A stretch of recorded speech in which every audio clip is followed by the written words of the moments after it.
سوال یہ پوچھا گیا ہے کہ کیا قربانی کا جانور خریدنے کے بعد تبدیل کیا جا سکتا ہے یا نہیں، اس کو بدلا جا سکتا ہے یا نہیں؟ تو جواباً عرض یہ ہے کہ دیکھا یہ جائے گا کہ وہ قربانی کرنے والا وہ مالدار آدمی، صاحب نصاب آدمی ہے، وہ کر رہا ہے یا کہ کوئی نفلی قربانی کر رہا ہے۔ تو اگر تو پہلی بات یہ کہ نفلی قربانی والا ہو تو اس کو چینج نہیں کر سکتا، لیکن اگر کوئی مالدار آدمی صاحب نصاب ہو اور وہ ایک جانور خریدتا ہے تو اس کے لیے اجازت جو ہے وہ رکھی گئی ہے شریعت کے اندر کہ وہ جانور کو بدل سکتا ہے، کسی اور جانور کو لے کر اس سے بہتر لے لے،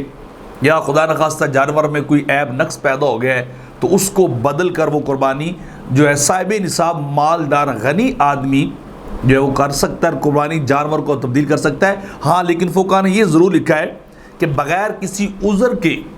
یا ایسے شوقی جانور جو ہے اس کو نہیں تبدیل کر لینا چاہیے۔ جب ایک جانور لے لی جائے تو کوشش کی جائے کہ وہ صحیح سلامت قربانی کے ایام تک پہنچے اور اس کو ذبح کیا جائے۔ لیکن اگر وہ چینج کرے گا، مالدار آدمی، بار بار کہہ رہا ہوں،